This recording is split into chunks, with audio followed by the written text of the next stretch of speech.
கர்த்தருடைய பரிசுத்த நாமத்துக்கு மகிமையுண்டதாக. ஆண்டவராய் இயேசு கிறிஸ்துவின் நாமத்தினாலே இந்த மாலை ஆராதனைக்கு வந்திருக்க தேவச்சனத்தை கர்த்தரின் நாமத்தினாலே வாழ்த்துகிறேன். இரட்சகராய் இயேசு கிறிஸ்து தாமே நம்மை 122 சங்கீதம் 9 வசனத்தின்படியே ஆலயத்தின் நிமித்த நன்மையினால் நம்முடைய வாய்களை திருப்தியாக்குவாராக. நாம் தொடர்ந்து தேவனுடைய வார்த்தைகளை சிந்தித்து கொண்டிருக்கிறோம், தியானித்து கொண்டிருக்கிறோம். தேவன் நம்மத்திலே பலவிதமான தெய்வனாய் வெளிப்பட்டு இருக்கிறார். அதை குறித்து 5 வாரங்கள் நாம் தியானித்திருக்கிறோம். இந்த நாளிலே ஒரு வசனத்தை வாசித்து தேவனுடைய நாமத்தை நாம் தியானிக்கலாம். வேதத்திலிருந்து பகுதியை வாசிக்கலாம். சங்கீதம் 24 சங்கீதம் 1 வசனத்தை நாம் வாசிக்க கேட்போம். சங்கீதம் 24. பூமியும் அதன் நிறைவும் உலகமும் அதிலுள்ள குடிகளும் கர்த்தருடையது. பூமியும் அதன் நிறைவும் உலகமும் அதிலுள்ள குடிகளும் கர்த்தருடையவைகள். முதலாவதாக நம் பள்ளத்தாக்கின் தேவன் என்று சொல்லி, தேவன் பள்ளத்தாக்கிலே எவ்வளோ உண்மையுள்ளவராக இருக்கிறார் என்று சொல்லி கடந்த நாட்களிலே தியானித்தோம். பின்பதாக மலைகளின் தேவன் என்று சொல்லி, தேவன் மலைகளிலே தம்முடைய மகத்துவத்தையும் வல்லமையும் எப்படியாய் வெளிப்படுத்துகிறார் என்று சொல்லி தியானித்தோம். பின்பதாக குகைகளின் தேவன் என்று சொல்லி, குகைகளிலே எப்படி தனிப்பட்ட முறையிலே தேவன் நம்மோடு உறவாடுகிறார், நம்மோடு ஐக்கியம் கொள்கிறார் என்று சொல்லி தியானித்தோம். பின்பதாக நீரூற்றுகளின் தேவன் என்று சொல்லி, நாம் இப்படியாக தேவன் நம்முடைய தேவைகளுக்கு எல்லாவற்றுக்கும் ஆதாரமாய், வாழ்வின் ஆதாரமாய் இருக்கிறார் என்று சொல்லி தியானித்தோம். பின்பதாக கடந்த மாதத்திலே நாம் தியானித்தோம் தோட்டக்காரராகிய தேவன், காட் ஆஃப் கார்டன்ஸ் என்ற தலைப்புள்ள சபை என்னும் தோட்டத்துக்குள்ளாக உங்களையும் என்னையும் கர்த்தர் வைத்து, அங்கு வைத்து எப்படி நம்மை பராமரிக்கிறார், பக்குவப்படுத்துகிறார், கனி கொடுக்கும்படி செய்கிறார், அவருக்கென்று பிரியமான வாழ்க்கை வாழ கிருபை செய்கிறார் என்று பார்த்தோம்.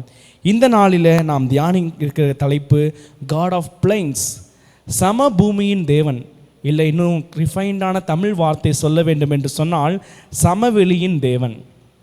நம்ம 5 விதமாய் தேவனை தியானித்தோம். ஒவ்வொரு வேர்லையும் நாம் ஒரு காரியத்தை சிந்தித்து பார்ப்போம் என்று சொன்னால் நம்ம லைஃப்பில் இருக்கிற ஒவ்வொரு மொமெண்ட்டுக்கும் நம்மளால் ரிலேட் பண்ண முடிஞ்சது.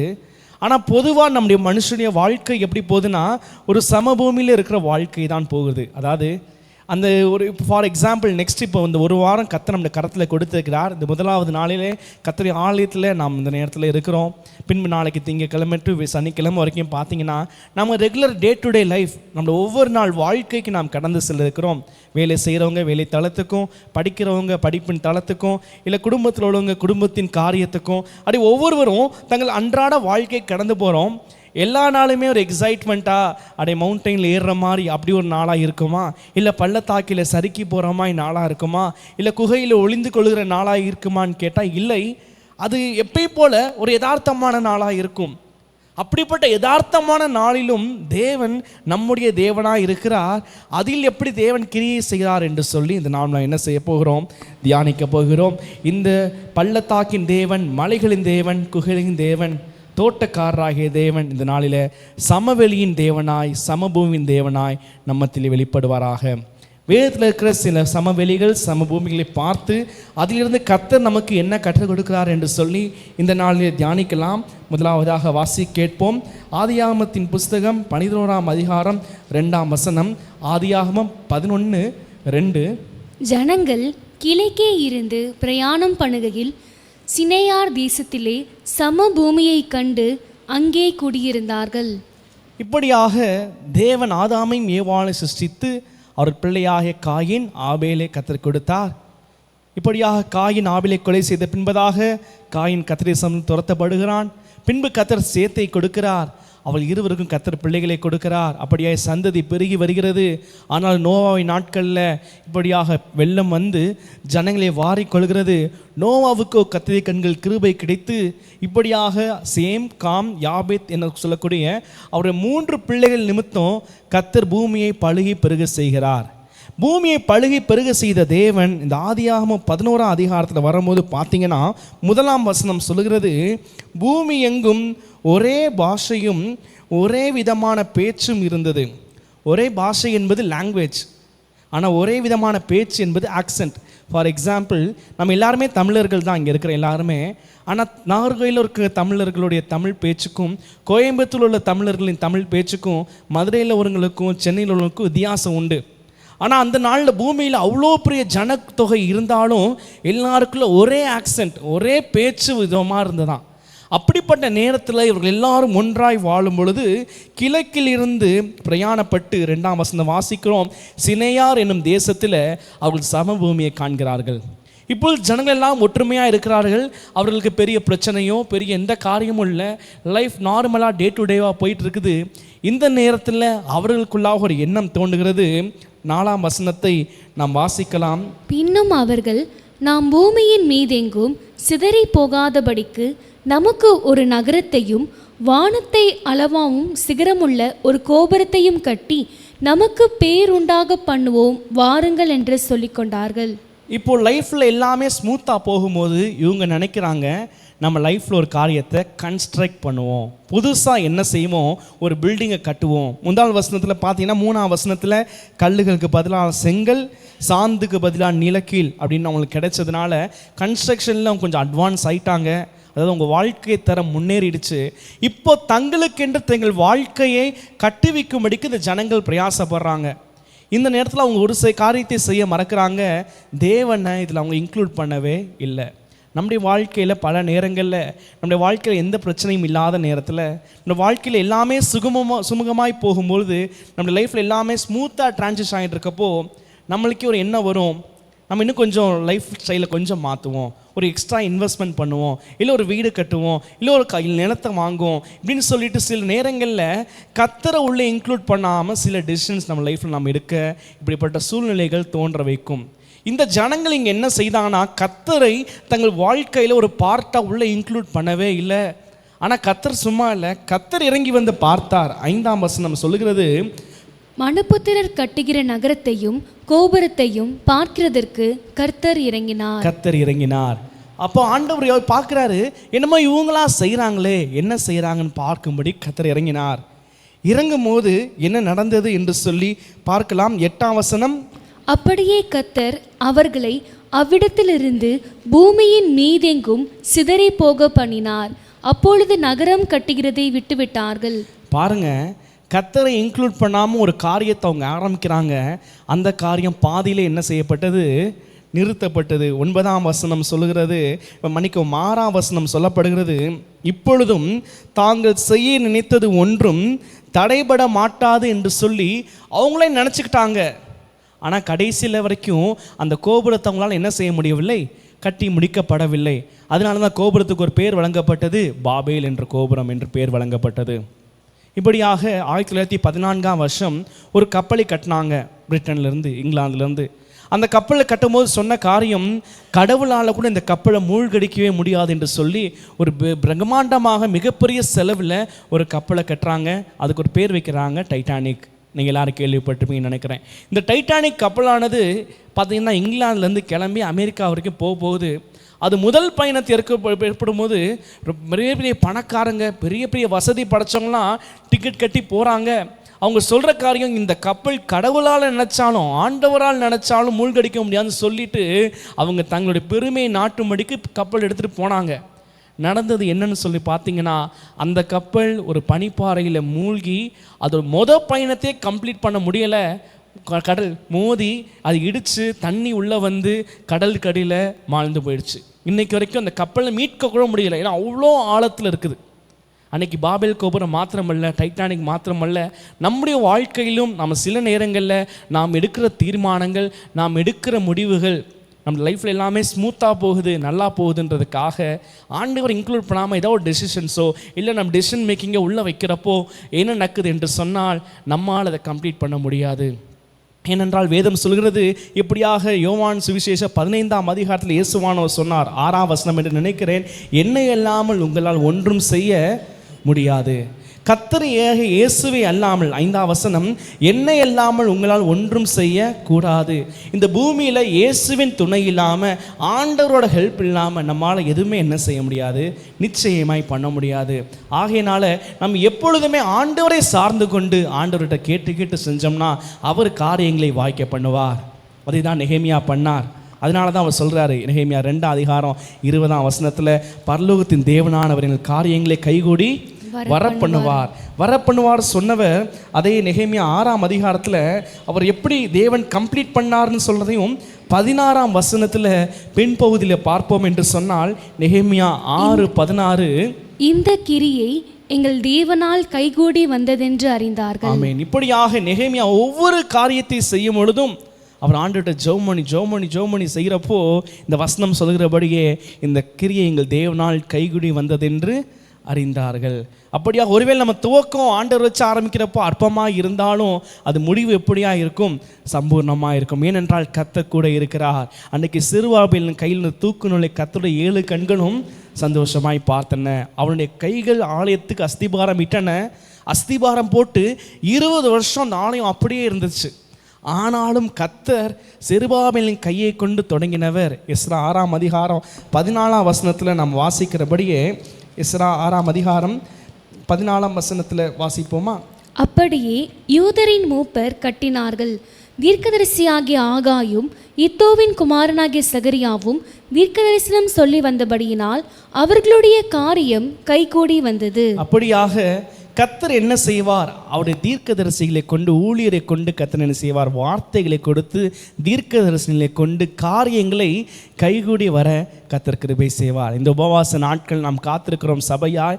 கர்த்தர் நம்முடைய சபைக்கு ஊழிய காரியங்கள் கொண்டு சொன்ன காரியங்களை கைகூடி வர பண்ணுவேன் என்று சொல்லியிருக்கிறார். ஆகையினால நம்முடைய சொந்த முயற்சியில் நம்மளா ஒரு 4 ஸ்டெப் எடுத்து வச்சு அதில் நீங்கள் ட்ரை பண்ணிங்கன்னா அது நடக்காது. நாம் கர்த்தரை சார்ந்து கொள்ள கடவோம். வேதம் சொல்கிறபடியே மத்தேயு சுவிசேஷம் 6ஆம் அதிகாரம் 33ஆம் வசனத்தின்படியே முதலாவது தேவனுடைய ராஜ்யத்தையும் அவருடைய நீதியையும் தேடுவோம், கர்த்தர் நமக்கு எல்லாவற்றையும் கூட கொடுப்பார். ஸோ முதலாவதாக சினையார் பள்ளத்தாக்கிலே கர்த்தர் என்ன சினையார் சமவெளியிலே கர்த்தர் என்ன செய்கிறார்? நமக்காக காரியங்களை கைகூடி வர பண்ணுகிறார். ரெண்டாவதாக ஒரு சமவெளியை தியானிக்கலாம். ஆதியாகமம் 18ஆம் அதிகாரம் 1ஆம் வசனத்தை நாம் வாசிப்போம். ஆதியாகமம் 18:1. பின்பு கர்த்தர் மம்ரேயின் சமபூமியிலே அவனுக்கு தரிசனமானார். அவன் பகலின் உஷ்ண வேளையிலே கூடார வாசலிலே உட்கார்ந்திருந்து. இந்த இடத்துல பார்த்தீங்கன்னா ஆபிரகாமின் வாழ்க்கையை குறித்து சொல்லப்படுகிறது. சமபூமியில் அவர் மதிய நேரத்தில் சும்மா சாப்பிட்டுட்டு உட்காந்துருக்கிறாரு. சும்மா சாதாரணமாக கூடார வாசல், வீட்டு வாசலில் ஒரு டென்ட் போட்டிருக்கிற வாசலில் அவர் உட்கார்ந்துருக்கிறார். உட்கார்ந்துருக்கும் போது இவரை சந்திக்கும்படி தேவனாய கர்த்தரும் அவரோட கூட 2 தேவதூதர்களும் என்ன செய்கிறாங்க? இறங்கி வருகிறார்கள். நம்ம பல நேரங்களில் தேவனை தேடுவதற்கு நம்ம பார்த்திங்கன்னா மலைகளில் தேடுறோம், பள்ளத்தாக்கில் தேடுறோம், குகைகளில் தேடுறோம். ஆனால் அவர் சமபூமியின் தேவன். பார்த்தீங்கன்னா நம்ம சும்மா ஜோமன்னாலே நம்ம அருகில் வருகிறார். வேதம் சொல்கிறது, எங்கே 2 பேர் 3 பேர் நாமத்தினால கூடி இருக்கீங்களோ மத்தியில் இருப்பேன் என்று சொல்லியிருக்கிறார். என் நாமத்தை பிரஸ்தாபப்படுத்தும் எந்த ஸ்தானத்திலும் நான் வந்திருந்து உங்களை ஆசீர்வதிப்பேன் என்று சொல்லியிருக்கிறார். கர்த்தரை கண்டடைய சக்கத்தா சமயத்தில் நம்ம தேடினோம் என்று சொன்னால் அவரை நாம் என்ன செய்யலாம்? கண்டுபிடிப்போம். அவர் தடவையாயிலும் கண்டுபிடிக்கத்தக்கதாய் நாம் ஒருவருக்கும் அவர் தூரமானவர் அல்ல. அப்படியாக நம்ம யதார்த்தமான வாழ்க்கையில் ஒவ்வொரு நாள் நம்ம அனுதின வாழ்க்கையிலே நாம் ஜெபிக்கும் பொழுது, ஆண்டவரை நோக்கி பார்க்கும் பொழுது கர்த்தரை நாம் தரிசிக்க முடியும், கர்த்தருடைய வார்த்தையை கேட்க முடியும். பாருங்கள், இப்போ 40 நாள் உபவாச ஜெபம் நடந்துட்டு இருக்குது. 33 நாட்கள் இன்றோடு முடிந்தது. ஆனால் இந்த 40ஆவது நாளில் பார்த்தீங்கன்னா நிறைய ஜனங்கள் உபவாசோடு காத்திருந்து வருவாங்க. ஏன்னா அவங்கள பொறுத்த வரைக்கும் அந்த 40ஆவது நாள் பிரதான நாள். அந்த நாளில் தான் ஆண்டவர் பலத்த விதமாக கிரியை செய்வார். ஸோ அன்னைக்கு வந்தால் தான் எக்ஸ்ட்ரா பெனிஃபிட் சொல்லிட்டு 39 நாள் சபைக்கு வராதவங்க பார்த்தீங்கன்னா அந்த ஃபாஸ்டிங்கில் கலந்து கொள்ளாதவங்க 40ஆவது நாள் பிரதானமாகி வைத்து வருவாங்க. கர்த்தர் கிரியை செய்கிற உண்மைதான். ஆனால் 39 நாட்களும் கர்த்தர் கிரியை செய்து தான் கொண்டு தான் இருக்கிறார். ஒவ்வொரு நாளும் கர்த்தர் ஆச்சரியப்படத்தக்க விதமாய் ஊழியத்தை நடத்தி கொண்டு இருக்கிறார். எங்கள் அம்மாவை கேட்டால் சொல்லுவாங்க, அவங்களோட தேவனோட தனிப்பட்ட உரையில் அவங்களோட தேவனோட தொடர்பு எப்படி இருக்குன்னு சொன்னால், அவங்க சாதாரணமாக உட்காந்து அதிகாலையில் ஆண்டவரோட உட்காந்து 3 மணிக்கு ஜெபிக்கும் போது தான் ஆண்டவர் பேசியிருப்பார். அவங்க சாதாரணமாக சர்ச்சில் உட்காந்து தனிப்பட்ட முறையில் பேசும்பொழுது தான் ஆண்டவர் அவங்கள்ட்ட பேசியிருப்பார். இந்த அனுபவங்களை எங்களுக்கு அவங்க சொல்லி கொடுத்தாங்க. எங்களோட கர்த்தர் உரையாடின காரியங்கள்லாம் பார்த்தீங்கன்னா சாதாரணமாக கர்த்தரோடு ஜெபித்து கொண்டிருக்கும் போது, அன்றாட வாழ்வில் வேதத்தை வாசித்து கொண்டிருக்கும் போது அதிலிருந்து தான் கர்த்தர் அதிகமான நேரங்களில் பேசியிருக்கிறார். ஒரு ஊழியக்கார்ட்ட போய் ஜெபித்ததை தாண்டி ஒரு அபிஷேக கூட்டத்தில் ஆண்டவரே நின்றதை காட்டிலும் தனிப்பட்ட முறையில் ஒரு சாதாரண நாளில் ஜெபிக்கும் போது தான் கர்த்தர் அதிகமாக இடைப்பட்டது நான் என் லைஃப்பில் பர்சனலாக நான் உணர்ந்திருக்கிறேன்.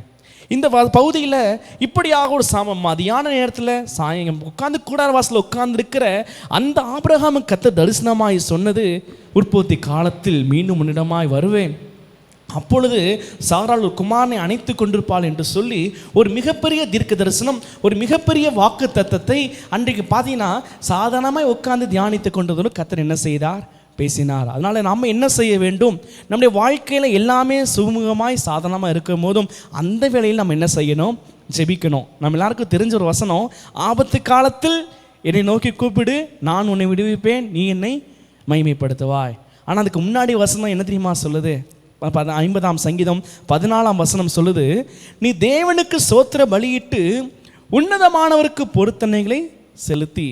சோத்திர பலியிட்டுனா அந்த நேரத்தில் மாத்திரமல்ல, கர்த்தரை நான் எக்காலத்திலும் சோத்தரிப்பேன், அவர் துதி எப்பொழுதும் என் வாயில் இருக்கும்.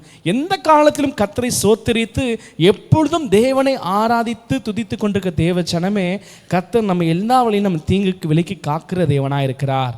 ஒருவேளை நமக்கு பிரச்சனை மட்டும் வரப்போ, போராட்டம் வரப்போ மட்டும்தான் கர்த்தரை தேடுவோம் என்று சொன்னால் நம்ம லைஃப்பில் என்ன நடக்கும்னு சொல்லிட்டு நீதிமொழிகள் 1ஆம் அதிகாரம் 24ஆம் வசனத்துலேருந்து கடைசி வரைக்கும் எழுதப்பட்டிருக்குது. நீங்கள் வீட்டில் போய் வாசித்துக்கோங்க, அதை குறித்து இப்போ தியானிக்க நேரம் இல்லை. ஆனால் ஒரு காரியம் ஒன்று உண்டு, நம்ம கூப்பிடும் பொழுது கர்த்தர் என்ன செய்ய மாட்டார், செவி கொடுக்க மாட்டார். ஸோ இந்த ரெண்டாவதாக இந்த மம்ரே சமபூமியில் ஆபிரகாம் கர்த்தரோடு உறவாடினார், ஜெபித்தார், காத்திருந்தார், அவரோடு கர்த்தர் பேசினார். ஸோ உங்கள் அனுதின வாழ்வில் ரெண்டாவது, நீங்கள் தேவனோட ஜெபிங்க, தேவனோடு உறவாடுங்க, கர்த்தர் உங்களுடைய பேச ஆயத்தமாக இருக்கிறார். ஒரு வசனத்தை வாசிக்கலாம். எரேமியா தீர்க்கதரிசியின் புஸ்தகம் 29ஆம் அதிகாரம் 13ஆம் வசனம். எரேமியா 29:13.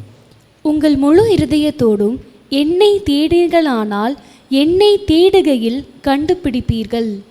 அப்படியாக முழு இருதயத்தோடு கர்த்தரை தேடுவோம் என்று சொன்னால் எரேமியா 29:13 சொல்லுகிறபடியே நாம் தேடும் பொழுது கர்த்தரை நாம் என்ன செய்யலாம், கண்டுபிடிக்கலாம்.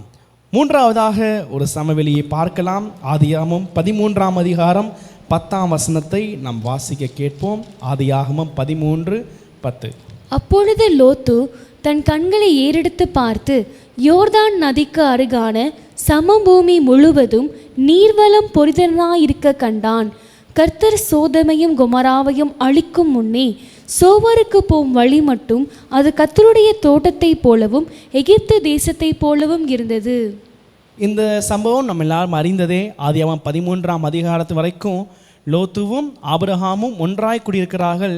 ஆபிராமாய் அப்பொழுதவர் சீமானாய் இருந்தார். இதை குறித்து ஆதியாகமம் 13ஆம் அதிகாரம் 2ஆம் வசனத்தில் வாசிக்கலாம். ஆபிரகாம் மிருக ஜீவன்களையும் வெள்ளியையும் பொன்னுமான ஆஸ்திகளை உடைய சீமானாய் இருந்தான். அதே சமயத்தில் கர்த்தர் இப்படியாக ஆபிரகாமை மீண்டும் ஆசீர்வதிக்கிறார். 6ஆம் வசனத்தில் லோத்துவின் கூட்டத்தாரும் ஆபிரகாமின் கூட்டத்தாரும் ஒருமித்து வாசம் பண்ண அந்த பூமி என்ன செய்ய முடியலை, தாங்கக்கூடாதா இருந்தது. அதனால சின்ன சின்ன சண்டை ஏற்படுது, குழப்பம் ஏற்படுது. இப்பொழுது ஆபிரகாம் சொல்கிற காரியம் 8ஆம் வசனம், எனக்கும் உனக்கும் என் மெய்ப்பருக்கும் உன் மெய்ப்பருக்கும் வாக்குவாதம் வேண்டாம், நாம் சகோதரர். இந்த தேசமெல்லாம் உனக்கு முன் இருக்கிறது அல்லவா, நீ என்னை விட்டு பிரிந்து போகலாம். நீ இடதுபுறம் போனால் நான் வலதுபுறம் போகிறேன், நீ வலதுபுறம் போனால் நான் இடதுபுறம் போகிறேன் என்றான். பாருங்க, இந்த இடத்துல ரொம்ப பெரிய சண்டை குவாரெல்லாம் வரல. ஏன்னா ஈசாக்குக்கு ஏசேக்கில் சித்தினால் அவ்வளோ பிரச்சனை வந்துச்சு. அப்படிப்பட்ட பிரச்சனை ஒன்று லோத்துக்கும் ஆபிரகாமுக்கு வரல. ஆபிரகாமுக்கும் லோத்துக்கும் ஸ்டார்டிங்கில் அந்த பிரச்சனை ஸ்டார்ட் ஆகிற டைம்லேயே அவங்க ரிசால்வ் பண்ணிடும்னு நினைக்கிறாங்க. இப்போ இந்த சாய்ஸ் மேக்கிங் யார் கொடுக்கப்படுது, லோத்து கொடுக்கப்படுது. இப்போ லோத்து இடத்துல என்ன பண்ணுறாருன்னா 12ஆம் அதிகாரத்தில் ஆபிரகாமோடு சேர்ந்து அவர் எங்கே போயிட்டு வந்தார், எகிப்துக்கு போயிட்டு வந்தார். எகிப்தில் நைல் நதி ஓரம் இருந்த அந்த செழிப்பை பார்க்கிறார், அங்குள்ள வளமை பார்க்கிறார். எல்லாவற்றையும் பார்த்துட்டு இந்த 13ஆம் அதிகாரத்தில் இந்த இடத்துல பார்த்தீங்கன்னா அவர் யோர்தானின் சமபூமியை பார்க்கும் பொழுது 13ஆம் அதிகாரம் 10ஆம் வசனத்தின் பின்பகுதி சொல்லப்படுகிறது. அது எப்படி இருந்ததாம், எகிப்து தேசம் போல இருந்தது. அப்போது அவர் எங்கே அந்த பார்த்துட்டு வந்தாரோ அதே போல் இங்கே இருக்கவும் இப்போ இருக்க ஒரு சாய்ஸ் கிடைக்கிது, ஆப்ஷன் கிடைக்கிது சூஸ் பண்ணுறதுக்கு. உடனே அவர் என்ன செய்கிறார், தன் கண்களுக்கு எது பிரியமாக இருந்ததோ, தன் கண்களின் பார்வைக்கு எது சூப்பராக இருந்துச்சோ அதை சூஸ் பண்ணி அதற்கு நேராக போகிறார். இது போனதுக்கப்புறம் என்ன நடந்தது என்று சொல்லி நம்ம எல்லாருக்கும் தெரியும். கர்த்தர் சோதோமையும் கொமாரையும் அழுக்குமலிக்கு இறங்கி வந்தார். சோதோமையும் கொமாரையும் அக்கினினாலும் கந்தகத்தினாலும் அழித்து போட்டார். இன்றைக்கு வரைக்கும் அந்த இடம் இப்படி இருக்குது.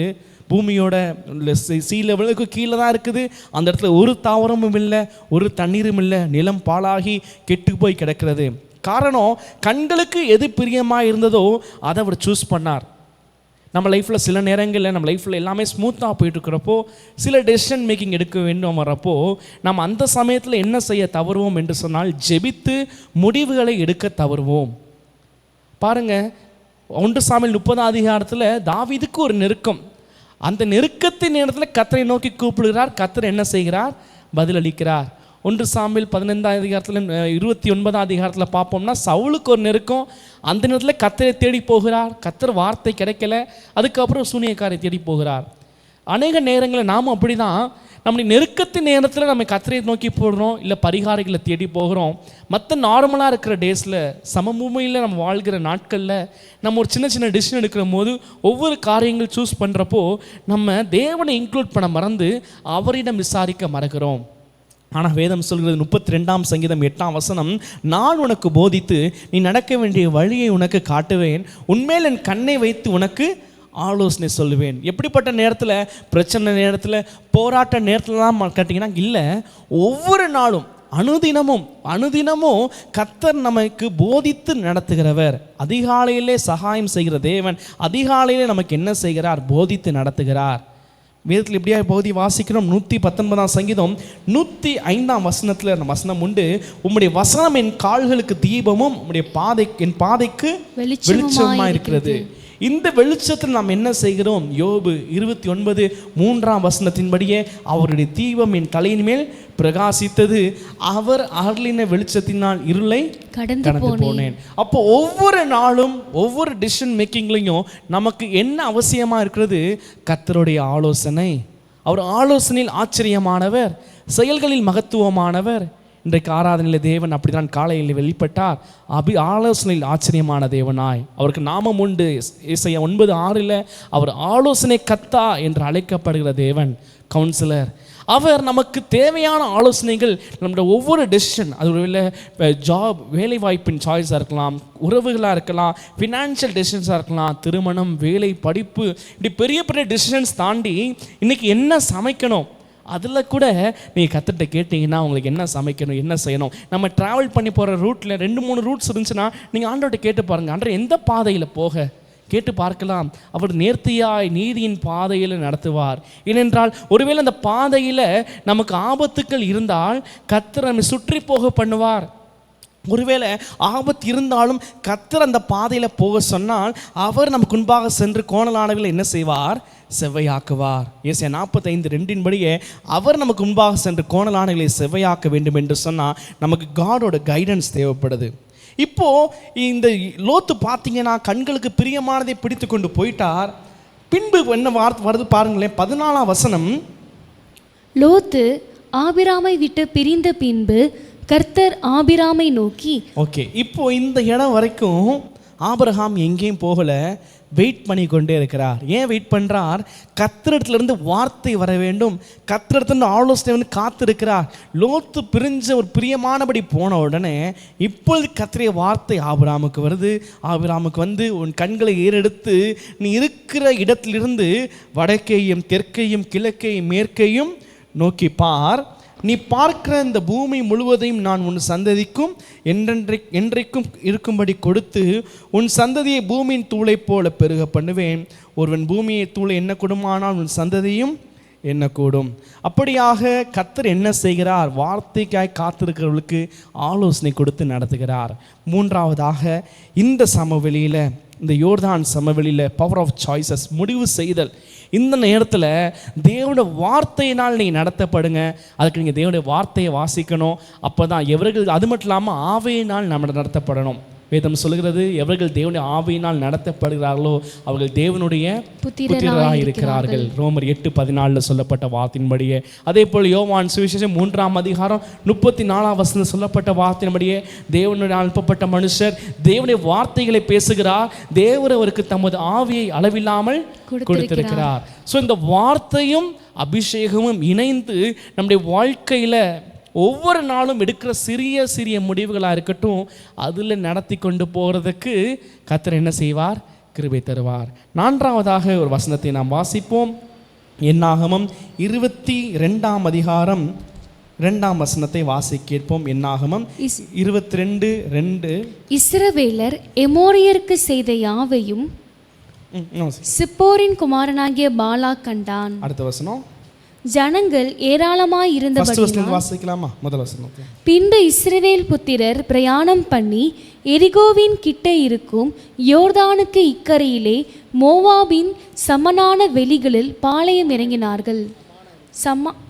சமனான வெளிகளில் பாளையம் இறங்கினார்கள். இப்பொழுது பார்த்தீங்கன்னா 4ஆவதாக மோவாபின் சமவெளியை இங்கே நாம் பார்க்கிறோம். இந்த மோவாபின் சமவெளியில் ஜனங்கள் கூடாரம் தங்கி பாளையம் இருக்கிறாங்க.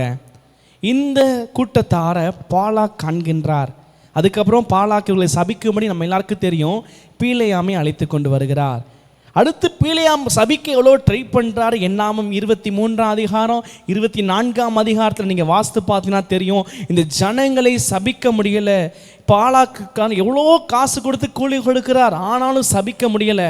பீலேயாம் கண்டுகொள்கிறார், இஸ்ரவேலை ஆசீர்வதிப்பதே கர்த்தருக்கு பிரியம். ஏனென்றால் இது கர்த்தரால் தெரிந்து கொள்ளப்பட்ட ஜனம் சமவெளியில் தங்கி இருக்கிறாங்க. அப்பொழுது பீலேயாம் கூலிக்காக ஆசைப்பட்டு யோசனை கூறுகிறார். இந்த ஜனங்களோடு கர்த்தர் இருக்கிறார், இந்த ஜனங்களை கர்த்தரை விட்டு பின்வாங்கிட்டு போனால் கர்த்தரை விட்டு விலகுவார், அப்பொழுது இவர்கள் மேல் நீ கைகளை நீட்டலாம் என்று சொல்லி ஒரு ஆலோசனை கொடுக்கிறார். மோவாபிய பெண்களை அவர்களோடு அனுப்பு, கலந்து கொள்ளட்டும். அதே போல் விக்கிரங்கள் படைத்தவர்களை அவர்கள் புசிப்பார்களே ஆகில் அவங்க விட்டு கர்த்தர் என்ன செய்வார், விலகி விடுவார் என்று சொல்லி ஒரு ஆலோசனை கொடுத்துட்டு அவர் கிளம்பி போயிடுறாரு. இந்த நேரத்தில் பாருங்கள், 25ஆம் அதிகாரம், என்னாகமம் 25ஆம் அதிகாரம் முதல் 3 வசனங்களை வாசிக்க கேட்போம். இஸ்ரவேல் சித்திமிலே தங்கியிருக்கையில் ஜனங்கள் மோவாபின் குமார்த்திகளோடு வேசித்தனம் பண்ண தொடங்கினார்கள். அவர்கள் தங்கள் தேவனுக்கு இட்ட பலிகளை விருந்து உண்ணும்படி ஜனங்களை அழைத்தார்கள். ஜனங்கள் போய் புசித்து அவர்கள் தேவர்களை பணிந்து கொண்டார்கள். இப்படி இஸ்ரவேலர் பாகால் பேயோரை பற்றி கொண்டார்கள்.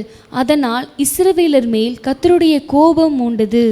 பாருங்க, 23ஆம் அதிகாரம் 24ஆம் அதிகாரத்தில் அவ்வளோ வாக்குத்தத்தங்களை ஆசீர்வாதமாய் பெற்றுக்கொண்டு இயேசு கிறிஸ்துவின் வருகையை அடையாளமாய் இவர்கள் சந்ததியிலிருந்து பெற்றுக்கொண்டு இஸ்ரவேலை ஆளுகிறவர் இங்கிருந்து புறப்படுவான்ற வார்த்தையை பெற்றுக்கொண்டு அப்படி வார்த்தையினால் நடத்தப்படுகிற இந்த தேவ ஜனம், சம்டைம்ஸ் நம்ம லைஃப்பில் எல்லாமே ஸ்மூத்தாக போகிறப்போ வி கெட் டிஸ்ட்ராக்டட் ஈஸிலி. ஒரே நாளிலே உங்கள் ஜனங்கள் கர்த்தரை விட்டு பாவம் செய்யவில்லை. அந்த மோவாபி பெண்கள் கொஞ்சம் கொஞ்சமாக பழகி கொஞ்சம் கொஞ்சமாக அவங்களோட ஒரு அட்டாச்மெண்ட்டில் வந்து அதுக்கப்புறம் அவங்க நயங்காட்டி கொஞ்சம் சாப்பிடுங்களேன் இதில் என்ன இருக்குதுன்னு சொன்ன உடனே அப்போது சாப்பிட்டு அப்படி தான் அவங்க என்ன செய்கிறாங்க, பாவத்தில் விழுந்து போகிறாங்க. நம்மளுக்கு கூட அநேக நேரங்களில் நம் வேலை பார்க்குற இடங்களில், நம் படிக்கிற இடங்களில், குடியிருக்கிற இடங்களில், நம் சுற்றி இருக்கிற ஜனத்தார் மூலமாய், சில நேரங்களில் நம்ம ஃப்ரெண்ட்ஸ் மூலமாய், நம்ம ஐக்கியப்படுகிற ஜனங்கள் மூலமாய் நம்ம என்ன செய்கிறோம், பாவத்தில் விழுகிறோம். விக்கிரக ஆராதனையான காரியங்களை செய்கிறோம். விக்கிரக ஆராதனை காரியங்கள் டைரெக்டாக செய்யாட்டாலும் இன்டைரக்டாக நம்ம அதுக்கு உடந்தையாய் போகிறோம். ஃபார் எக்ஸாம்பிள், நேற்றைய தினத்தில் ரம்ஜான் பண்டிகை அநேகர் கொண்டாடி இருப்பாங்க இல்லையா? இன்றைக்கி பார்த்தீங்கன்னா எப்படிப்பட்ட ஃப்ரெண்ட்ஸ் குரூப் இருந்தாலும் ஃப்ரெண்ட்ஸ் குரூப்பில் ஒரு குரூப் ஒருத்தர் இருப்பார், அவர் முஸ்லீம் ஃப்ரெண்டாக இருப்பார். அவங்க தங்கள் தெய்வத்துக்கு ஓதி அதை சாப்பாடை சமைக்கிறாங்க. ஆனால் அந்த ரம்ஜான் பிரியாணிக்கு ஆசைப்பட்டு எத்தனையோ பேர் போய் சாப்பிட்ருப்பாங்க இல்லையா? அது கர்த்தருடைய பார்வைக்கு பொல்லாத காரியம். கர்த்தர் சொல்லிட்டார், பவுல் சொல்லுகிறார், பவுலுமாய் கர்த்தர் சொல்கிற காரியம், நான் அறிவித்த சுவிசேஷத்தை அன்றி வேறு ஒரு தேவதூதனே வந்து உங்களுக்கு சுவிசேஷம் சொன்னால் நீங்கள் அதை என்ன செய்யக்கூடாது, ஏற்றுக்கொள்ளக்கூடாதுன்னு சொல்லிட்டு உறுதியாய் கட்டளையிட்டார். இயேசு கிறிஸ்துவோடு எல்லா காரியங்களும் முடிந்தது, அவர் 6வது வார்த்தையாய் முடிந்தது என்று சொல்லி ஜீவனை விட்டார். ஏன் அந்த காரியம் தவறு என்று சொல்லுகிறோம்? பார்த்தீங்கன்னா அன்றைக்கு பார்த்தீங்கன்னா வீட்டில் போய் வாசித்து பாருங்கள். இப்படியாக யோபுவின் புத்தகம் 4-5 அதிகாரத்தில் வரும். அங்கு 3 நண்பர்களில் ஒரு நண்பருக்கு ஒரு தூதன் தோண்டி நிறைய காரியங்களை சொல்லுவாராம். அதை குறித்து அந்த புக்கில் நிறையா இருக்குது, நீங்கள் வீட்டில் போய் வாசித்துங்க. டைம் இல்லை, இது இன்றைக்கி நான் கான்டெக்ஸ்ட் மெசேஜ் இல்லை. ஆனால் அதே போல் ஒரு காரியத்தை அவர்கள் சொல்லி அப்படியாக தேவ தூதனே வந்து எழுத்துக்களை கொடுத்தார் என்று சொல்லும் பொழுது அது விக்கிரக ஆராதனை மாறுகிறது. இதே போல் நம்ம சுற்றி எத்தனை புறஜாதியான ஜனங்கள் இருக்கிறார்கள். நம்ம வேலை பார்க்குற இடத்துல மற்ற இடங்களில் நம்ம அவங்களுக்கு காம்ப்ரமைஸ் ஆகி டிஸ்ட்ராக்ட் ஆகி போவோம் என்று சொன்னால் கொஞ்சம் கொஞ்சமாக நாம் தேவனை விட்டு என்ன செய்ய ஆரம்பிப்போம், தூரம் விலக ஆரம்பிப்போம்.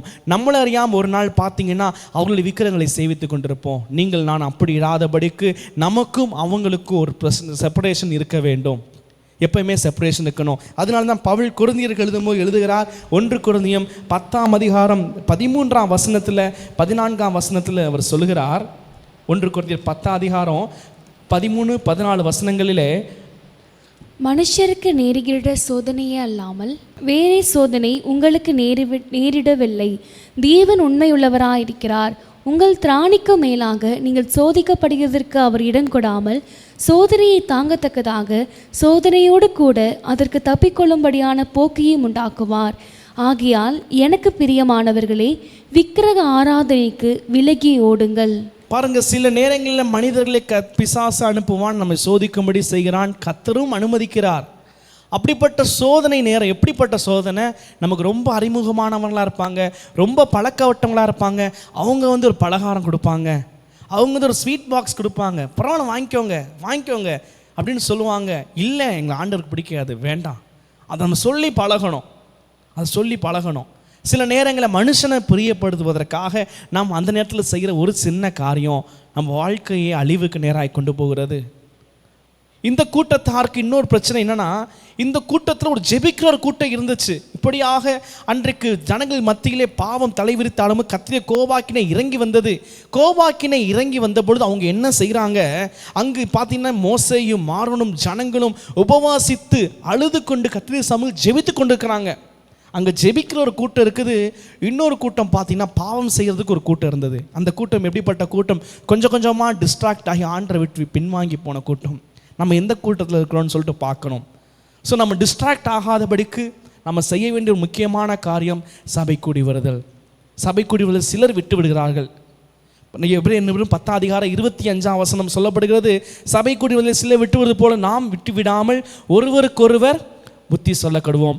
இப்படி சபை கூடி வருகிறதை விட்டு விடுகிறவர்களுக்கு நிலைமை என்ன ஆகும் என்று சொல்லி 26ஆம் வசனம் சொல்லுகிறது, சத்தியத்தையும் அறிவை அடைந்த பின்பு மனப்பூர்வமாய் அவர்கள் என்ன செய்கிறாங்க, பாவம் செய்கிறார்கள். பாருங்க, அந்த சபை கூடி வருதலை விட்டு விலகுகிறவர்கள் மனப்பூர்வமாய், ஏன்னா உங்களுக்கு தெரியுது, கொஞ்சம் கொஞ்சமாக டிஸ்ட்ராக்ட் ஆகி கண்கள் மறைக்கப்பட்டு. இன்னைக்கு காலையில் ஒரு வாலிபனோட அம்மாட்ட பேசி கொண்டிருந்தேன். ஏன் ஆண்டி தம்பி சர்ச்சுக்கே வரல அவனு கேட்கும் போது சொன்னாங்க, நான் தான் வீட்டில் டெய்லி ஜெபிக்கிறேன்ல, நான் தான் பைபிள் வாசிக்கிறேன்ல, அது போதாதான்னு சொல்லிட்டு என்ன கேட்குறான் தம்பி, எனக்கு என்ன செய்யன்னு தெரில, நீங்கள் அவனுக்காக ஜெபம் பண்ணிக்கோங்க அப்படின்னு தாயார் கண்ணீரோட சொன்னாங்க. பாருங்கள், இந்த கடைசி நாட்களில் பிசாசு எப்படியாய் வஞ்சிக்கிறான். அநேக ஆன்லைன் சர்ச்சஸ். ரீசெண்டாக ஒரு பர்த்டே பார்ட்டிக்கு போயிருந்தோம்.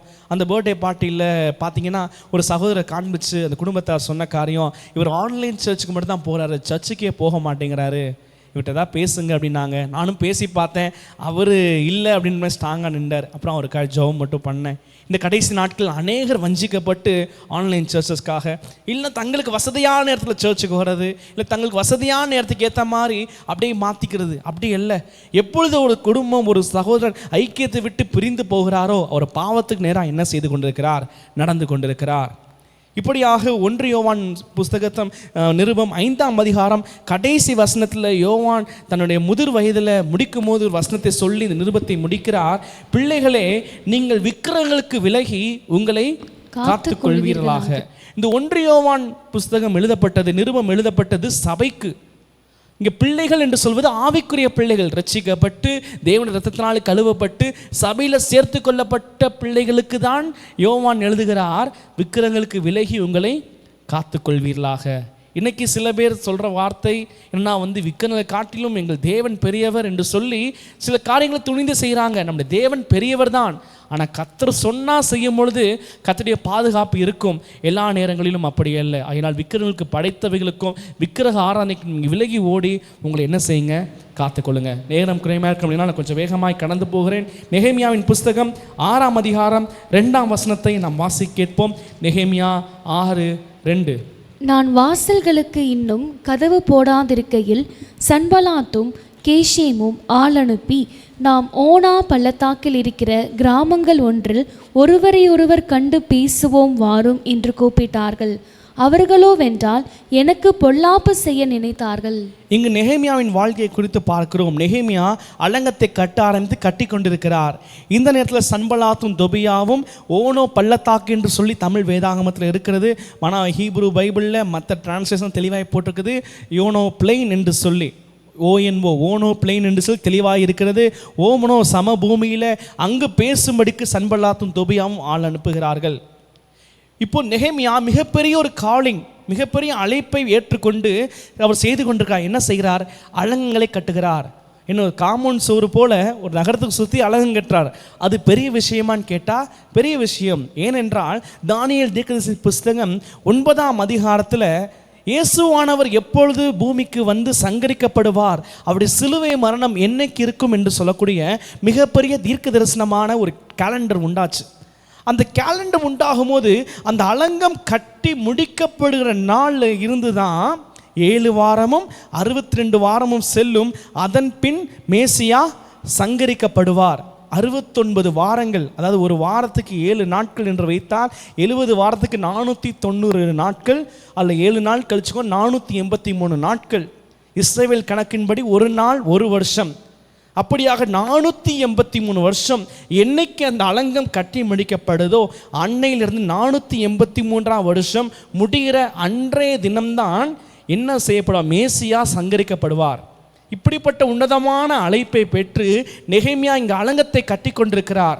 ஆனால் சன்பல்லாத்தும் தொபியாவும் என்ன செய்கிறாங்க?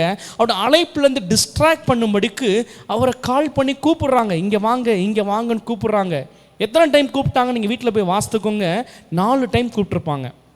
5வது டைம் பொய்யா தீர்க்கதரிசி அனுப்பி செஞ்சாங்க. ஆனால் நெகேமியா என்ன செய்யலைன்னா எதற்கும் டிஸ்ட்ராக்ட் ஆகலை. அன்பான தேவச்சனமே, நம்ம சமபூமியில் நடந்து கொண்டிருக்கும் போது, ஆண்டவர் அழைப்பை நோக்கி நடந்து கொண்டிருக்கும் போது நமக்கு சில அழைப்புகள் வரும், சில காலிங்ஸ் வரும். அந்த காலிங் நேராக லைட்டாக டிஸ்ட்ராக்ட் ஆகிட்டாலும் கர்த்தர் நமக்கு நியமித்த ஓட்டத்தில், அதுவும் கர்த்தர் வைத்த ஓட்டம் போல தான் இருக்கும். ஏன்னா அன்றைக்கு தோட்டத்தை பார்க்கும் பொழுது, யோர்தான் நதிக்கரை சமபூமியை பார்க்கும் பொழுது லோத்தின் கண்களுக்கு கர்த்தருடைய தோட்டத்தை போல தான் அந்த ஏரியா சோதமும் கொமாராவும் என்ன செய்தது? தெரிந்தது. அப்போ இந்த காலிங்க்கு நேராக ஓட முடியாதபடிக்கு அநேக டிஸ்ட்ராக்ஷன்ஸ் வரும் பொழுது நாம் கர்த்தரை நோக்கி நமக்கு நியமித்த ஓட்டத்தில், எபிரேயர் 11-12 அதிகாரம் 1-2 வசனம் சொல்லப்பட்டபடியே நமக்கு நியமித்த ஓட்டத்தில் பொறுமையோடு ஓடணும் அப்படின்னு சொன்னால், இந்த நெகேமியாவுக்கு கர்த்தர் என்ன செய்தார்? வாசிப்போம். நெகேமியாவின் புஸ்தகத்தில் 6ஆம் அதிகாரத்தில் 15ஆம் வசனத்தை வாசிக்கலாமா? 6:15. அப்படியே அலங்கமானது 52 நாளைக்குள்ளே கட்டப்பட்டு எலூல் மாதம் 25ஆம் தேதியிலே முடிந்தது. அப்படியாக 52 நாளைக்குள்ளே எந்த மாதம்? ஏலுல் மாதம் 25ஆம் தேதியிலே முடிந்தது. இந்த டேட்லேருந்து கரெக்டாக 483ஆவது வருஷம் முடிந்த அன்றைய தினம் அவங்க யூதர்கள் ஃபாலோ பண்ண கேலண்டர் லூனார் கேலண்டர், நிலாவின் கேலண்டர். அந்த கேலண்டருக்கு ஒரு வருஷத்துக்கு 360 நாட்கள் தான், 365 நாட்கள் இல்லை. அப்படி கரெக்டாக கணக்கு பண்ணி பார்த்தீங்கன்னா இந்த நாள்லேருந்து 483 வருஷம் ப்ளஸ் இன்டூ கரெக்டாக பார்த்தீங்கன்னா இந்த டேட் போட்டிங்கன்னா அந்த நாளில் மேசரியா சங்கரிக்கப்பட்டார். சரி, ஒருவேளை ஒரு டிஸ்ட்ராக்ட் ஆகி போயிருந்தாருன்னா என்ன இருக்கும்? ஒன்று நெகேமியாவை தீர்த்து கட்டியிருப்பாங்க. ஏன்னா அவருக்கு நல்லா தெரியுது. 2ஆம் வசனத்தில் அந்த வகையில் வாசிக்கிறோம். 2ஆம் வசனத்தில், அவர்களோ வென்றால் எனக்கு பொல்லாப்பு செய்ய நினைத்தார்கள். பொல்லாப்பு செய்ய நினைத்தார்கள். ஒரு பொல்லாப்பு ஆயத்தமாக இருக்குன்னு சொல்லிட்டு அவர் ஆவியில் உணர்ந்து கொண்டார். ஒரு வேளை போயிருந்தாருன்னா ஒன்று அவரை க்ளோஸ் பண்ணியிருப்பாங்க, இல்லாட்டி இந்த வேலை தடப்பட்டிருக்கும். ஒரு வேளை கொஞ்சம் யோசித்து பாருங்கள், ஒரு சின்ன டெசிஷன் தான், ஆனால் எவ்வளோ பெரிய தீர்க்கதரிசனம் நிறைவேறுவதற்கு அவர் எடுத்த சின்ன டெசிஷன் காரணமாக இருந்தது. ஒருவேளை அந்த டெசிஷன் அவர் அன்னைக்கு போக மாட்டேன்னு சொல்லி எடுக்காமல் இருந்து போயிருப்பார் என்று சொன்னால் இந்த அலங்கம் கட்டி முடிக்க நாளாக இருக்கலாம். ஒருவேளை உயிரோடு இல்லாமல் போயிருக்கலாம். இயேசுவான வருவதற்கு தாமதமும் ஆயிருக்கலாம். பாருங்கள், நம்ம எடுக்கிற ஒவ்வொரு டெசிஷன்ஸ் மேட்டர்ஸ். நம்ம திருப்பி இந்த நாட்களில் திருப்பி இந்த நாளில் கேட்குற காரியம் நம்ம எடுக்கிற ஒவ்வொரு முடிவை குறித்து நான் பார்த்து கொண்டு இருக்கிறோம். ஸோ நமக்கு இப்போ கொடுக்கப்பட்ட அழைப்பிலிருந்து, நமக்கு கொடுக்கப்பட்ட பயணத்திலிருந்து, நமக்கு கொடுக்கப்பட்ட ஓட்டத்தில் பொறுமையோட உறுதியாய் ஓடும்படிக்கு நீங்கள் நானும் என்ன செய்யப்பட்டிருக்கிறோம்? அழைக்கப்பட்டிருக்கிறோம். இந்த அழைப்பை நோக்கி பொறுமையாய் ஓட நாம் ஜாக்கிரதைப்படுவோம். நேரம் கடந்து போகிறது, அடுத்த காரியத்தில் கடந்து செல்லலாம். வாசிப்போம். தானியேலின் புஸ்தகம், தீர்க்கதரிசியின் புஸ்தகம் 3ஆம் அதிகாரம் 1 வசனம். ராஜாவாகிய நேபுகாத்நேச்சார் 60 முழ உயரமும் 6 முழ அகலமுமான ஒரு பொற்சிலையை பணிவித்து பாபிலோன் மாகாணத்தில் இருக்கிற தூரா என்னும் சமபூமியிலே நிறுத்தினான். தானியேல் 3ஆம் அதிகாரம் 1ஆம் வசனத்திலே நாம் வாசிக்கிறபடியே இப்பொழுது சமபூமியை பார்க்குறோம், தூரா சமபூமி. பாருங்கள், நான் திருப்பி கடைசி 3 மட்டும் அப்படியே ரிப்பீட் பண்ணுறேன். ஃபஸ்ட்டு மோவாபின் சமபூமியில், அந்த சமவெளியில் டிஸ்ட்ராக்ட் பண்ண பியர் ப்ரெஷர் கொடுத்தாங்க. டிஸ்ட்ராக்ட் ஆகாதவங்களுக்கு கொஞ்சம் ஃபோர்ஸ் பண்ணி அடுத்த சமபூமியில் நெகமியாவை கூப்பிட்டது போல் ப்ரெஷர் பண்ணி கூப்பிட்றாங்க. இங்கு பார்த்தீங்கன்னா இந்த சமபூமியில் ஒரு பொற்சிலை நிப்பாட்டி இந்த பொற்சிலைக்கு நேராக என்ன செய்யணும், விழுந்து பணிய வேண்டும் என்று சொல்லி நேபுகாத்நேச்சார் கட்டளையிடுகிறார். நம்ம எல்லாருக்கும் இந்த சம்பவம் அறிந்ததே. அப்போ இந்த நேரத்தில் 3 வாலிபர்கள் கர்த்தருக்காய் நிற்கிறார்கள். அவர்கள் யார்? அனனியா, மிஷாவேல், அசரியா. அவங்களோட பாபிலோனியர் பேர் சாத்ராக், மேஷாக், ஆபேத்நேகோ. இவர்கள் 3 பேரும் பார்த்தீங்கன்னா கர்த்தருக்கு முன்பாக உத்தமமாக இருக்கிற இவர்கள் ராஜா உண்டு பண்ணின பொருசிலை அவர்கள் என்ன செய்யவில்லை, வணங்கவில்லை. அவர் கர்த்தருக்காக வேறாக்காம நிற்கிறாங்க. அப்போ ராஜா கடுங்கோமை கொண்டு அவர் சொல்கிற காரியம், ஏன் ஆராதனை செய்ய மாட்டீங்கன்னு கேட்கும்பொழுது அவங்க சொல்கிற காரியம், நாங்கள் ஆராதிக்கிற தேவன் எங்களை தப்புவிக்க வல்லவராக இருக்கிறார். அவர் எரிகிற அக்கினிக்கும் ராஜாவாகி உடைய கைக்கும் நீங்களாக்கி விடுவிப்பார். விடுவிக்காமல் போனாலும் நாங்கள் உடைய தேவர்களுக்கு ஆராதனை செய்வதும் இல்லை, நீங்கள் நிறுத்தின பொருசிலையை பணிந்து கொள்வதும் இல்லை என்று சொல்லி தங்களுக்கு கொடுக்கப்பட்ட அழைப்பில் உறுதியாய் நின்றது மாத்திரமல்ல, கர்த்தருக்காக நின்றார்கள். நம்மளை சுற்றி சில டிஸ்ட்ராக்ஷன்ஸ் வரும்போது எஸ்கேப் ஆனாலும், சில பேர் ஃபோர்ஸ் பண்ணி ஏன் இதை செய்யுங்கன்னு சொல்லிட்டு விக்கிர ஆராதனை விக்கிரசமான காரியங்களை செய்தாலும் ஆண்டவருக்காய் நிற்போம் என்று சொன்னால், அந்த 3 பேருக்கு நடுவில் 4வது நபராக இறங்கி வந்தது யார்? இயேசுவானவர் இறங்கி வந்தார். அவர்களுக்கு துணை செய்தார். அவங்கள தூக்கிட்டு போனவங்களாம் இறந்து போயிட்டாங்களாம். ஆனால் இவர்களுக்கு அக்கினியின் மனம் கூட அவர்களுமே வீசாத அளவுக்கு கர்த்தர் காத்து கொண்டார். அப்படியாக இந்த தூரா சமவெளியில் ஆண்டவருக்காய் வைராக்கியமாய் விசுவாசத்தோடு நிற்கிறவர்களுக்கு கர்த்தர் என்ன செய்கிறார்? கூட நின்று வழி நடத்துகிறார். கடைசியாக சமபூமியை வாசித்து நாம் முடிப்போம். யோசுவாவின் புஸ்தகம் 5ஆம் அதிகாரம் 9ஆம் வசனத்தை நாம் வாசிக்க கேட்போம். யோசுவாவின் புஸ்தகம் 5ஆம் அதிகாரம் 9ஆம் வசனம். கர்த்தர் யோசுவாவை நோக்கி, இன்று எகிப்தின் நிந்தையை உங்கள் மேல் இராதபடிக்கு புரட்டி போட்டேன் என்றார். அதனால் அந்த ஸ்தலம் இந்நாள் வரைக்கும் கில்கால் எனப்படுகிறது. இப்படியாக கர்த்தர் ஜனங்களை அழைக்கிறார். ஜனங்கள் இப்படியாக கானான் தேசத்தை நோக்கி பயணப்பட்டு வராங்க. பயணம் யோர்தான் அவர்கள் கரை புரிந்து ஓடுகிறது. யோர்தானை கடந்து அவர்கள் வருகிறார்கள். யோர்தானை கடந்து வந்து அவர்கள் எரிகோவின் சமான பூமியில் அவர்கள் என்ன செய்கிறாங்க? பாளையம் இருக்கிறார்கள். 10ஆம் வசனத்தை சேர்த்து வாசிக்கலாம். இஸ்ரவேல் புத்திரர் கில்காலில் பாளையம் இறங்கி இருந்து மாதத்தின் 14ஆம் தேதி அந்தி நேரத்திலே எரிகோவின் சமனான வெளிகளிலே பஸ்காவை ஆசரித்தார்கள். இப்படியாக இந்த எரிகோவின் சமமான வெளியில் அவர்கள் பஸ்காவை ஆசரிக்கிறார்கள். அந்த இடத்துல கர்த்தர் சொல்கிற காரியம், எகிப்தின் நிந்தையை புரட்டி போட்டேன் என்று சொல்லி அவர்களுக்கு அந்த ஸ்தலத்தை என்ன செய்கிறார்? பேர் என்ன வைக்கிறார்? கில்கால் என்று வைக்கிறார். இந்த இடத்துல வந்திருக்கிற யூதர் ஜனங்கள், இஸ்ரவேலர்கள் பார்த்தீங்கன்னா யோசுவாவும் காலேபையும் தவிர மீதி எல்லாருமே 40 வயதுக்கு குறைவானவர்கள். ஏன்னா 40 வயதுக்கு மேலே உள்ள எல்லாருமே வனாந்திரத்தில் அவங்க என்ன செஞ்சுட்டாங்க? விசுவாசி நிமித்தம் அழிந்து போயிட்டாங்க. இந்த இருக்க ஜனங்கள் யாருமே சுத்திகரிக்கப்படாதவர்கள், தேவனுக்கென்று விருத்த சேதனம் படாதவர்கள். இந்த இடத்துல ஒரு கூரான கத்தியை உருவாக்கி யோசுவா செய்கிற காரியம் 5ஆம் அதிகாரம் 2ஆம் வசனம். அக்காலத்திலே கர்த்தர் யோசுவாவை நோக்கி, நீ கருக்கான கத்திகளை உண்டாக்கி திரும்ப 2ஆம் விசை இஸ்ரவேல் புத்திரரை விருத்த சேதனம் பண்ணு என்றார். இந்த இடத்துல பார்த்தீங்கன்னா விருத்த சேதனம் பண்ணி அவர்களை மீண்டுமாக உடன்படிக்கைக்குள் யோசுவா என்ன செய்கிறார்? கர்த்தரிடமாய் அழைத்து கொண்டு வருகிறார். அது மட்டும் இல்லாமல் நம்ம இங்கே வாசிக்கிறபடியே அந்த 10ஆம் வசனத்தில் அவர்கள் பஸ்காவை ஆசரிக்கிறார்கள். அது மட்டும் இல்லாமல் தொடர்ந்து பார்த்தீங்கன்னா இந்த இடத்துல 12ஆம் அதிகாரத்தில் அவர்கள் தேசத்தின் பலனை என்ன செய்கிறாங்க? புசிக்கிறாங்க. அந்த வருஷம் 12ஆம் வசனம் வாசிப்போம். அவர்கள் தேசத்தின் தானியத்திலே புசித்த மறுநாளிலே மன்னா பெய்யாமல் ஒளிந்தது. அது முதல் இஸ்ரவேல் புத்திரருக்கு மன்னா இல்லாமற் போய் அவர்கள் கானான் தேசத்து பலனை அந்த வருஷத்தில் தானே புசித்தார்கள்.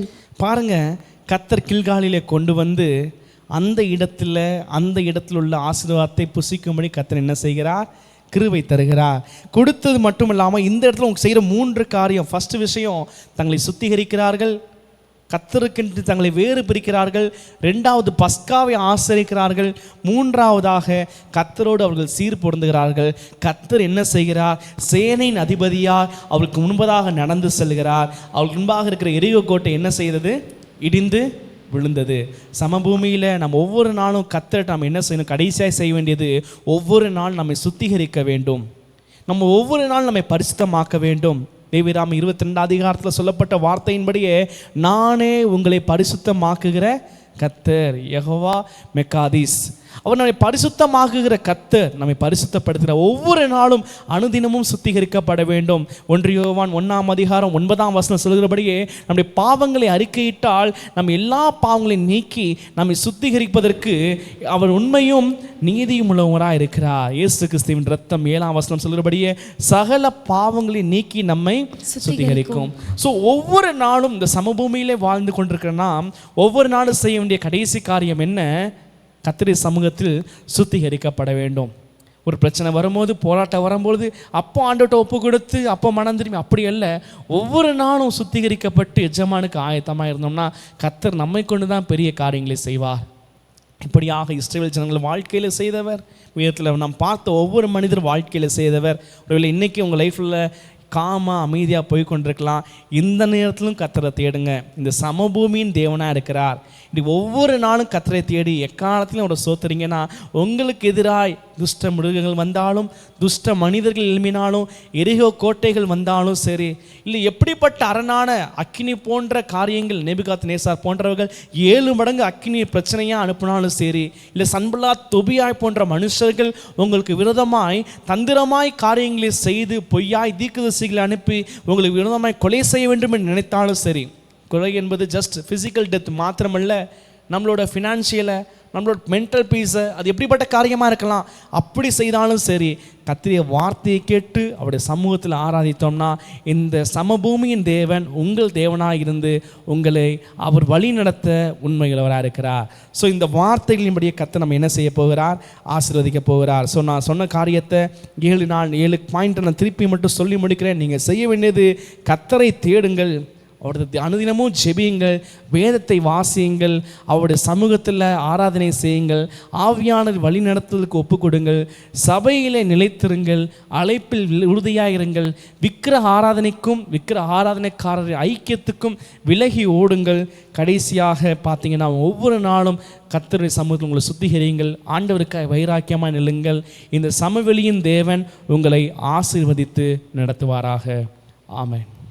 எழுந்து நிற்போம், ஜெபித்து முடிப்போம். தேவன் பெரியவர். உயர் மலையோ சமவெளியோ இரண்டிலும் நீரே என் தேவன். ஒரு சரணத்தை பாடி நாம் முடிக்கலாம்.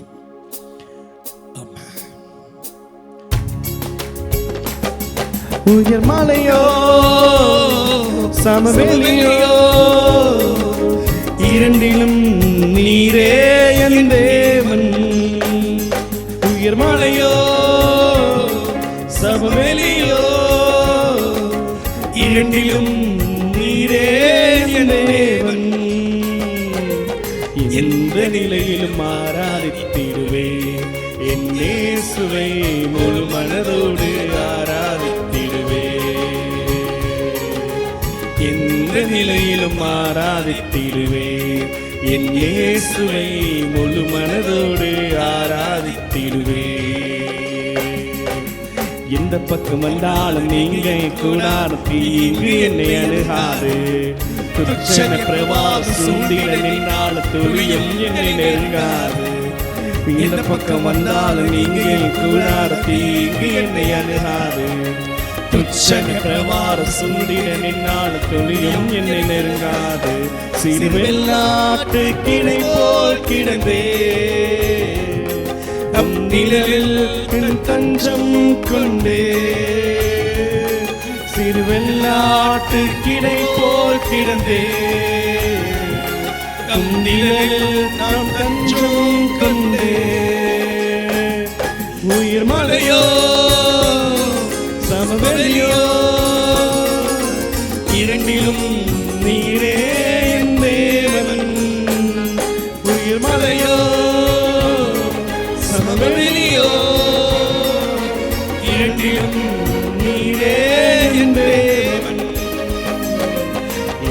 மறுநிலையிலும் ஆராதித்திடுவேன்.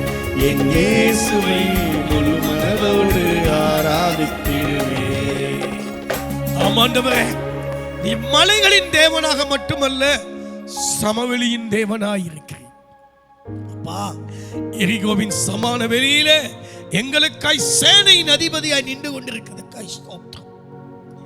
எங்கள் வாழ்க்கையிலே ஆண்டவரே, நிந்தையை புரட்டி போட்டு எகிப்தின் பாவ அடிமைத்தனத்தில் இருந்து எங்களை விடுதலையாக்குறதுக்காய் ஸ்தோத்திரம். ஞானஸ்நானமாய் ஆண்டவரே விருத்த சேதன உடன்படிக்கையை ஆண்டவரே உம்மோடு செய்ய கிருபை செய்ததுக்காய் ஸ்தோத்திரம். எங்களுடைய பஸ்காவாகிய கிறிஸ்து பலியிடப்பட்டிருக்கபடினாலே ஆண்டவரே திருவிருந்திலே ஆண்டவரே புதிய உடன்படிக்கை நிலைநிறுத்துறதுக்காய் ஸ்தோத்திரம். ஒவ்வொரு நாளும் தேவன் கொடுக்கிற ஆசீர்வாதங்களை ஆண்ட தேசத்தின் பலனை எங்களை புசிக்க வைக்கிறதுக்காய் ஸ்தோத்திரம். ஆண்டவரை கர்த்தருக்காய் நிற்க, விக்கிரங்களுக்கு விலகி ஓட, ஆண்டவரே கண்களின் இச்சைக்கு முதலிடம் கொடுக்காதபடிக்கு, நாங்களாக எந்த தீர்மானங்களை எடுக்காதபடிக்கு, ஆவியானவருக்கு தேவனுடைய வார்த்தைக்கு செவி கொடுத்து வாழ, எங்களுக்கு பேர் புகழ் உண்டாக அதை செய்வோம் இதை செய்யாதபடிக்கு கர்த்தரையே மகிமைப்படுத்த உதவி செய்யும். கர்த்தாவே, பிரிந்து போகிற சூழ்நிலைகள் வரும்போது கர்த்தருடைய திட்டத்தின்படி தேவ சமூகத்திலே காத்திருக்க எங்களுக்கு கிருபை. எங்கள் வாழ்க்கையில் நீர் செய்கிற புதிய காரியத்துக்காய் நன்றி நன்றி நன்றி. ஆண்டவரே, எங்களுடைய பிள்ளைகள் ஒவ்வொருவரையும் ஆசீர்வதிப்பீராக. சமவெளியின் தேவனாய் இருக்கும் போது, எல்லாமே சுமூத்தா நடக்கும் போது, அன்றை உம்மை மறந்து விடாதபடி, உம்மை விட்டு விலகி விடாதபடி, அன்றை எந்த நேரத்திலும் கர்த்தரையே எங்கள் வாழ்க்கையின் தஞ்சமாய் கொள்ள உதவி செய்யும். தேவ வார்த்தையை கொடுத்ததான தம்பி ஐசக் அவர்களை தேவன் ஆசீர்வதியும், இன்னும் அனைவருக்கு ஆசீர்வாதமாக்கும். இந்த வார்த்தைகளை முத்திருத்து தாரும் ஆண்டவரே. இந்த ஆராதனையிலே கடந்து கொண்டவருக்கு மட்டுமல்ல, இதை வரும் நாட்களிலே கர்த்தாவே இணையத்தின் மூலமாய் கேட்கக்கூடிய, யூடியூப் மூலமாய் கேட்கிற பிள்ளைகளுக்கும் இதை ஆசீர்வாதமாக்கித்தார். எல்லா துதி, எல்லா கனம், எல்லா மகிமையும் உமக்கு செலுத்தி இரட்சகரும் ராஜனும் ஆகிய கிறிஸ்தேசுவின் நாமத்தில் ஜெபிக்கிறோம் நல்ல பிதாவே. ஆமென் ஆமென்.